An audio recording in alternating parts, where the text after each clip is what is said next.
Well, hey guys, welcome back in the garage and welcome to the sort of final episode of Make This Super Duke R My Own. Yes, the bloody exhaust can has arrived. Yes, after 3 months of waiting, my Cobra SPX carbon has now arrived. So in this video, we're going to be smashing the exhaust onto the bike, doing a bit of a sound check at the end of the video, just for sort of shits and giggles. And yeah, okay, let's just get to it. So here she is, the Cobra SPX Carbon. Now this is the 300mm can for the Super Duke R for 2020. Comes with the European type approval number, which is very important for Germany. Has to be road legal.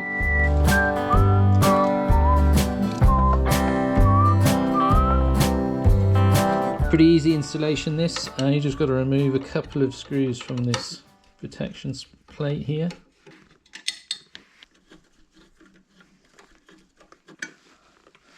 That should just come off. 8mm socket to loosen off the clamp itself, just to loosen that off. Let all the dust and road debris just fall out all over your garage floor. Longest screw in history. That's what she said. 10mm socket for the exhaust. 13mm spanner. Just get that on the back of the nut.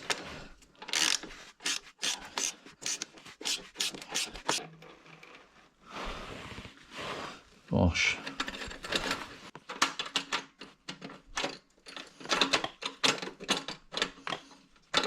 Don't be a twat.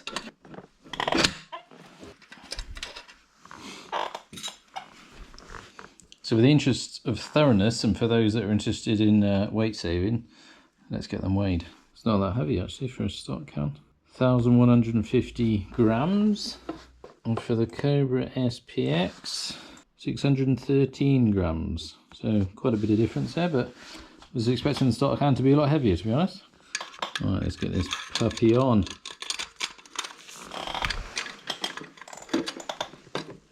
Yes, I can tell this clamp is going to be a pain in the giblets.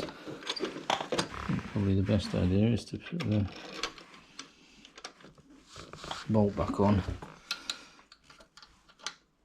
And then I can fart around with this thing here.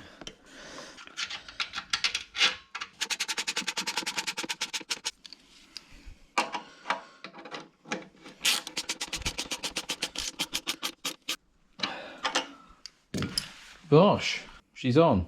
Although, what is that about? Now I can see the E-type approval number and the bloody labelling's underneath it. You can't even. How stupid is that?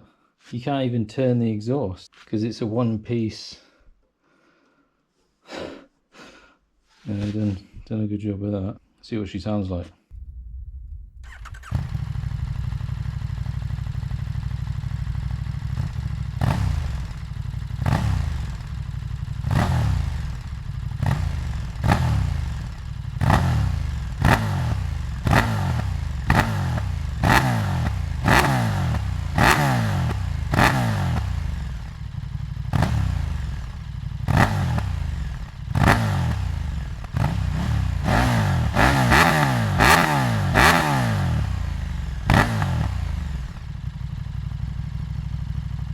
Well, there you go, that is the pipe on and sound check. Now luckily I was able to remove this sticker from underneath and put it up here. How long it will hold I don't know, but I think I've got a spare one somewhere. But really disappointing that they've bloody put the E-type approval number on the outside of the can. Normally it's tucked away behind, so don't know what happened there. Hashtag quality control, boys. But anyway, thanks for watching the video. If you liked it, then be sure to leave me a like down below and leave me your comments, questions and queries. Links will be in the description to Cobra's website if you want to check out their website to see if they provide a exhaust for your particular bike. Until next time, I'll catch you in the next one. See you later.